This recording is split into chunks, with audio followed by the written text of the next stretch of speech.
Hello everyone, welcome to the channel prepare with Ichha. देखिए, इसमें हम GS2 जो मेंस का सिलेबस है उसको डिकोड करेंगे और डिटेल से चर्चा करेंगे कैसे आपको सोर्सेज को रेफ़र करना है, कौन कौन सी चीज़ों को कहाँ से आपको करना चाहिए। राइट, थोड़ा सा धैर्यपूर्वक सुनिएगा, थोड़ा सा लंबा हो सकता है वीडियो, लेकिन सारी चीज़ें क्लियर हो जाएंगी और GS2 के नोट्स के लिए कोई कन्फ्यूजन नहीं रह जाएगा। ठीक है। देखिए, मेजरली इसमें 4 टॉपिक्स हैं। एक है पॉलिटी, एक है गवर्नेंस, एक है सोशल जस्टिस और फिर आता है इंटरनेशनल रिलेशंस। अगर मोटे मोटे टॉपिक्स देखे जाएं तो ये 4 पार्ट्स आते हैं हमारे GS2 में। इन्हीं पर हम चर्चा करेंगे, इनके सोर्सेज की। उससे पहले यदि आपने अभी तक चैनल को नहीं सब्सक्राइब किया है तो प्लीज़ कर लीजिएगा, और वीडियो अगर अच्छा लगे तो प्लीज़ लाइक और शेयर भी ज़रूर कीजिएगा। देखिए, पॉलिटी के लिए लक्ष्मीकांत का जो सोर्स है वो आपने प्रीलिम्स के लिए भी रेफ़र किया होगा। अब यहाँ पर थोड़ा सा स्पेसिफिक हो जाता है। यहाँ पर पॉलिटी के जो टॉपिक्स दिए हुए हैं आप खुद ही समझ जाएंगे। Historical underpinnings, evolution. Historical underpinnings में जैसे 1773 से शुरुआत हुई, कैसे आगे चलकर और बहुत सारे एक्ट्स आते रहे और फाइनली हमारा कॉन्स्टिट्यूशन निर्मित हो पाया। तो उसके बीच में जितनी भी कॉन्स्टिट्यूशन से संबंधित घटनाएं घटित हुई, सारी इसमें हिस्टोरिकल अंडरपिनिंग्स और एवोल्यूशन से संबंधित हो जाएंगी। राइट, लेकिन जब आप पॉलिटी करेंगे लक्ष्मीकांत से तो आप एक चीज़ देखेंगे कि एनालिसिस जो है वो मिसिंग है। ठीक है, एनालिसिस कैसे मिसिंग है, क्या समझ आएगा आपको। जैसे 1773 का ही एक्ट ले लेते हैं। अब इसके जो प्रावधान है, जो फीचर्स हैं, वो तो आपको मिल गए लक्ष्मीकांत में, लेकिन अब क्वेश्चन में आपसे पूछ लिया जाए कि इस 1773 के एक्ट को एनालाइज करो, इसकी क्या कमियां रही, क्या इसका सिग्निफिकेंस, इसका महत्व रहा, उसके बारे में चर्चा कीजिए। तो वो आप कहाँ से लिखेंगे, वो तो आपको लक्ष्मीकांत में मिला नहीं। इसीलिए जब आप नोट्स बनाएंगे तो आप क्या करेंगे, आप लक्ष्मीकांत तो रेफर करेंगे ही, साथ में एनालिसिस वाले पार्ट के लिए आप करेंगे गूगल सर्च, और जिसमें जो यूपीएससी मेंस डालकर सर्च करेंगे तो बहुत सारी वेबसाइट्स जो यूपीएससी की हैं वो खुल जाएंगी। जैसे इनसाइट IAS और प्रेप कर एक है, सब खुल जाएंगी। ठीक है, आपको बस उन्हीं से पॉइंट्स उठाकर नोट्स बना लेने हैं। अगेन 1773 का जब आप डालेंगे यूपीएससी मेंस तो इनसाइट IAS आई थिंक आप सभी लोगों ने नाम सुना होगा। इनसाइट IAS कर डालेंगे तो उसमें उन्होंने दे रखे हैं 1773 के एक्ट के जो चैलेंजेस रहे हैं या डिफेक्ट्स रहे हैं, मान लीजिए कमियां रही हैं, और जो इसका महत्व या फिर सिग्निफिकेंस रहा है। ठीक है, एक कंक्लूजन भी, तो उसी को उठाकर पॉइंट वाइज, अगर उन्होंने लंबा लिख रखा है तो छोटे छोटे पॉइंट्स में बनाकर अपने नोट्स में लिख लीजिए। तो 1773 का जो एक्ट है वो हमारा पूरा कंप्लीट हो गया। अब हमको उसके लिए कहीं नहीं भटकना है, हमें बस उसी को बार बार रिवाइज करना है। ठीक है, इस तरीके से नोट्स बनाइए, लक्ष्मीकांत प्लस गूगल सर्च। ठीक है, क्योंकि एनालिटिकल पार्ट आपको लक्ष्मीकांत में नहीं मिलेगा। और यूपीएससी की बहुत सारी वेबसाइट्स हैं जिन्होंने चीज़ों को दे रखा है। सिमिलरली 1784 के एक्ट के लिए जब आप ढूंढेंगे तो अगर आपको इनसाइट IAS में नहीं मिलता है तो आप प्रेप कर एक है, उसमें देखिए, तो आपको सबका मिल जाएगा। थोड़ी सी मेहनत करनी पड़ेगी, लेकिन ये जो कंटेंट है वो फ्रीली अवेलेबल है, बहुत सारा हमारे पास। बस हमें ये नहीं पता है कि कहाँ से क्या चीज़ उठानी है। तो कोई भी एक यूपीएससी की वेबसाइट जो आपको ठीक लगे उससे उठाकर आप चीज़ों को अपने नोट्स में लिख लीजिए। तो फिर आपको कहीं ढूंढना ही नहीं है, बस उन्हीं को बार बार जो आपने लिख लिया अपनी हैंड राइटिंग में लिखेंगे तो थोड़ा बहुत लिखते वक्त भी याद हो जाएगा, उसी को बार बार दोहराते रहना है, याद हो जाएगा, काम खत्म। ठीक है, तो पॉलिटी का पार्ट जो है वो हमने ऐसे कर लिया। अब यहाँ पर आप पॉलिटी का पार्ट देखेंगे, यहाँ पर बहुत सारी चीज़ें हैं जो आपको डायरेक्टली मिल जाएंगी और आप उसको कर लेंगे। जैसे ये वाला पार्ट हो गया, सिग्निफिकेंट प्रोविजंस, इंडियन कॉन्स्टिट्यूशन के फीचर्स वगैरह आपको डायरेक्टली मिल जाएंगे लक्ष्मीकांत में। ठीक है, सुप्रीम कोर्ट की क्या भूमिका रही, फिर यूनियन और स्टेट्स के फंक्शंस वगैरह। ठीक है, फिर फाइनेंस कमीशन का रोल, सेपरेशन ऑफ पावर्स। ठीक है, उसके बाद अब ये comparison of Indian constitution scheme with that of other democratic countries. अब इसमें ये आता है कि अब डेमोक्रेटिक कंट्रीज़ में समझ नहीं आता है, सारी डेमोक्रेटिक कंट्रीज़ का करेंगे तो ये हमारी हेल्प करेंगे PYQs।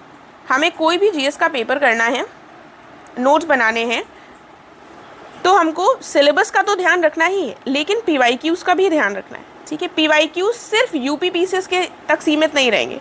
UPSC के PYQs जब आप देखेंगे तो उसकी थीम्स उठानी है। आप क्वेश्चंस देखेंगे तो बड़े उन्होंने घुमा कर दिए होंगे, तो घुमावदार क्वेश्चंस UPPCS में नहीं पूछे जाएंगे, लेकिन आप थीम उठा लेंगे कि अच्छा मान लो इन्होंने US का दे रखा है, इंडिया से कंपैरिजन कॉन्स्टिट्यूशन का, तो हाँ US हमारे लिए इंपॉर्टेंट हो गया, भले ही उन्होंने चाहे जितना घुमावदार स्टेटमेंट दिया, हमें उसकी टेंशन नहीं लेनी है।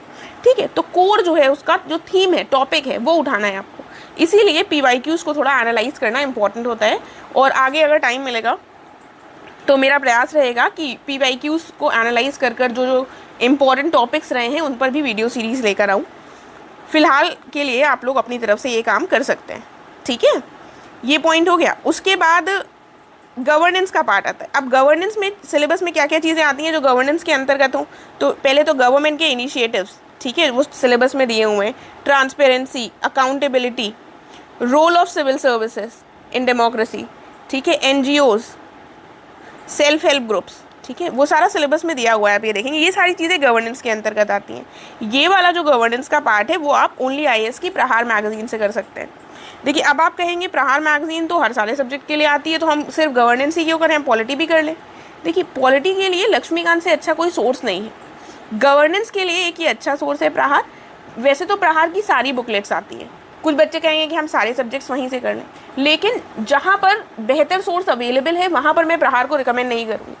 जहाँ पर हमें लग रहा है कि अच्छा इसका सोर्स नहीं है तो हम प्रहार को रेफर करेंगे, क्योंकि प्रहार में भी उन्होंने कहीं कहीं पर बहुत शॉर्ट कर दिया है। आप पॉलिटी की अगर उनकी उठाएंगे तो उन्होंने फीचर्स ही नहीं दिए हैं सारे ढंग से, जो हमारे आर्ट्स से उनके फीचर्स नहीं है, राइट। तो जहाँ पर हमारे पास बेस्ट सोर्स अवेलेबल है हम उसको रेफर करेंगे। जहाँ पर कोई उतना अच्छा सोर्स नहीं है तो हम प्रहार में आएंगे, ठीक है। क्लियर हो गया।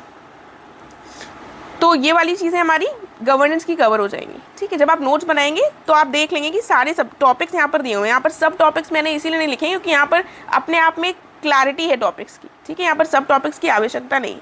इनकेस आपको कोई नहीं मिल रहा है, कोई कन्फ्यूजन है, तो आप मुझसे टेलीग्राम पे कनेक्ट करके मुझसे पूछ सकते हैं, ठीक है।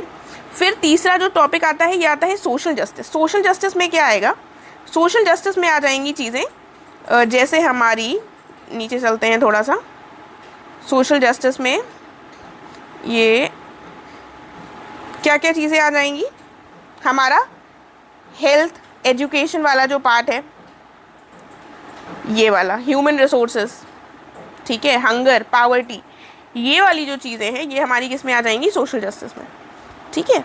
ये वाली अब हम चीज़ें कहाँ से करेंगे, अगेन यहाँ पर हमने क्या सोर्स लिख रखा है, इसके लिए जो सोर्स है वो है प्रहार या फिर विजन आईएएस की मैगजीन। अब देखिए अब सिलेबस में जैसे हमने देखा कि मान लो हेल्थ का टॉपिक लिखा हुआ है, ठीक है, सिलेबस में साफ साफ मेंशन्ड है कि हेल्थ वाली चीज़ आएगी, ठीक है, हेल्थ से संबंधित। अब फॉर एग्जांपल हेल्थ से रिलेटेड पिछले एक साल में कोई ऐसी न्यूज़ ही नहीं आई, कुछ ऐसा बड़ा हुआ नहीं, तो वो हमारी मेंस विजन आईएएस की जो मेंस 365 है उसमें शायद वो फिर ना दें, क्योंकि वो तो करंट अफेयर्स पर बेस्ड है। लेकिन प्रहार में जब वो देंगे तो वो सिलेबस के सारे टॉपिक्स को भी मेंशन ज़रूर करते हैं, हेल्थ को वो लिखेंगे ज़रूर, ठीक है। तो और उससे अगर 1-2 साल पुराना कुछ डेटा होगा तो उसको लिख देंगे। इसीलिए सोशल जस्टिस के लिए प्रहार को अगर आपको देखना है उसको भी देखिए और विजन आईएएस को भी देखना है, ठीक है, दोनों को देखना है। विजन आईएएस एक सबसे अच्छा सोर्स है मेंस के लिए। मेरे हिसाब से जितने लोग भी मेंस देते हैं या क्वालिफाई करते हैं सब लोग विजन आईएएस को ज़रूर रेफर करते होंगे, क्योंकि ये बेस्ट अवेलेबल सोर्सेज में मतलब सबसे अच्छा है, ठीक है, it is the best available source, तो इसको हम स्किप नहीं करेंगे, राइट। देन बात आती है इंटरनेशनल रिलेशंस की। इंटरनेशनल रिलेशंस पे एक बार चलते हैं तो तब वहाँ पर उसके बारे में डिस्कस करेंगे। विजन आईएएस से तो वैसे ये हो जाएगा, करंट अफेयर्स पर ही ये बेस्ड रहता है, सारे क्वेश्चंस आपके करंट अफेयर्स से निकल आते हैं, राइट।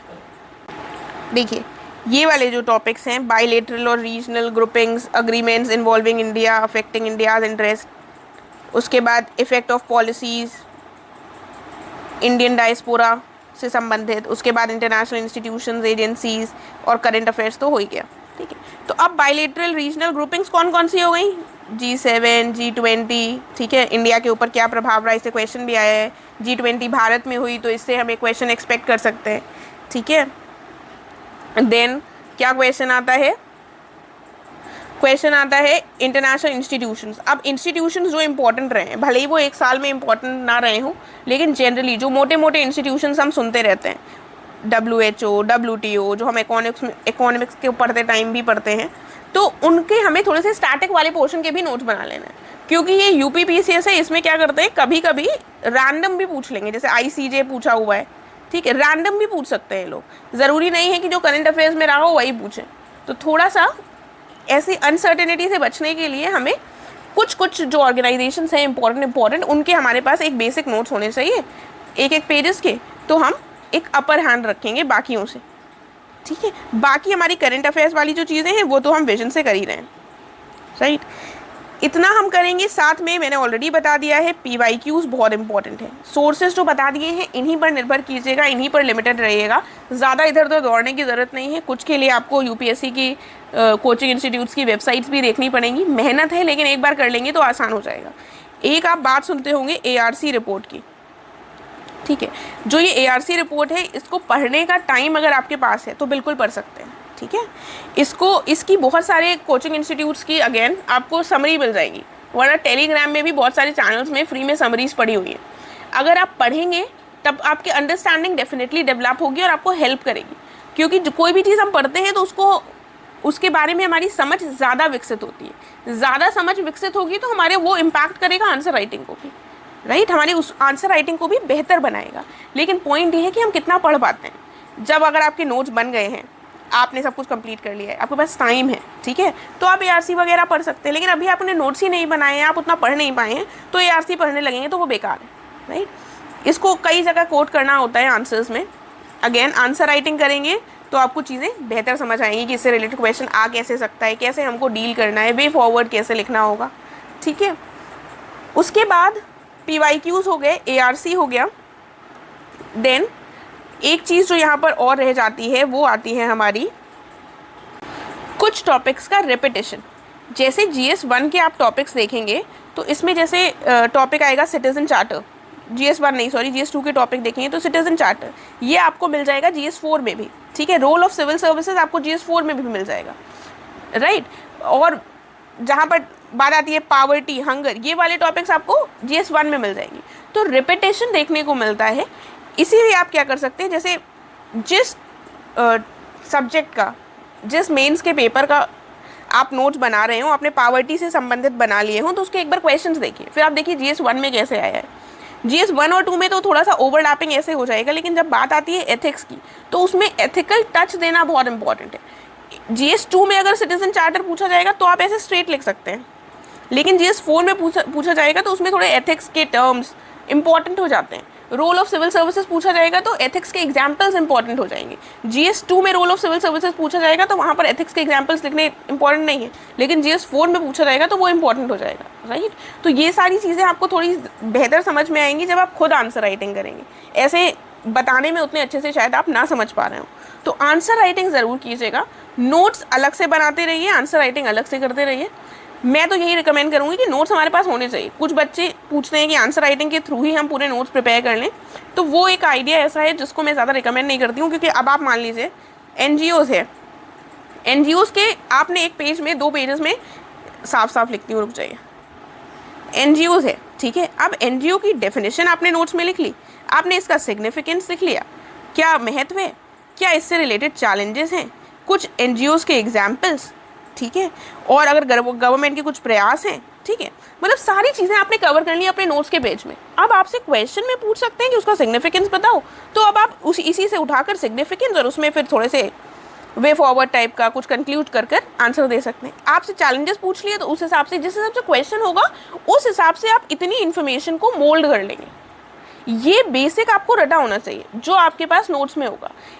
अब NGO से अगर रिलेटेड क्वेश्चन आता है तो इसी इन्फॉर्मेशन का इस्तेमाल करके आपको एक आंसर को फ्रेम करना है। इसलिए इम्पॉर्टेंट है कि आप आंसर राइटिंग करते रहें। जब आप आंसर राइटिंग के स्किल को सीख जाएंगे तब आपको ये इन्फॉर्मेशन को यूज़ कैसे, कहाँ पर, कैसे शब्दों का प्रयोग करना है वैसे कर लेंगे। अब आप एक ही क्वेश्चन में तो सारी चीज़, अगर मैं आपसे NGO का 4 क्वेश्चन बनाऊँ, ठीक है, कि सारी चीज़ें कवर हो जाएं, तो वो उतना यूज़फुल नहीं है। और अगर एक ही क्वेश्चन में सारी चीज़ें पूछ लूँगी तो वो भी उतना यूज़फुल नहीं है, क्योंकि फिर आप एक आंसर में, एग्जाम में हमसे सब चीज़ें नहीं पूछी जाएंगी, एग्जाम में हमसे 1 ही 2 चीज़ें स्पेसिफिकली पूछी जाएंगी, ठीक है, तो फिर आप आंसर राइटिंग का स्किल नहीं सीख पाएंगे। ये रीज़न है, इसलिए मैं कहती हूँ दोनों को सेग्रीगेटेड रखिए। अदरवाइज करने को तो एक साथ किया ही जा सकता है, बट उसमें उतनी क्लैरिटी नहीं मिल पाती। हमें आंसर राइटिंग का स्किल अलग लेना है और नोट्स मेकिंग को अलग अपने पास रेडी रखना है। जब एक बार स्किल आ गया तो इस्तेमाल करना हम अपने आप सीख जाएंगे, राइट। ये मेरा मेन रीज़न रहता है। आई होप चीज़ों में क्लैरिटी मिली होगी। टॉपिक्स को मैंने एक अलग अलग नहीं किया है, सब टॉपिक्स भी नहीं किए, क्योंकि यहाँ पर ऑलरेडी सब कुछ बहुत ही ज़्यादा सेग्रीगेटेड है। इन केस कोई भी कन्फ्यूजन हो, कोई पॉइंट ना समझ में आ रहा हो, तो आप टेलीग्राम चैनल के माध्यम से कनेक्ट करके मुझसे पूछ सकते हैं, या फिर नीचे कॉमेंट कर भी पूछ सकते हैं। और वीडियो अगर अच्छा लगा है तो प्लीज़ लाइक और शेयर करना मत भूलिएगा। Thank you so much.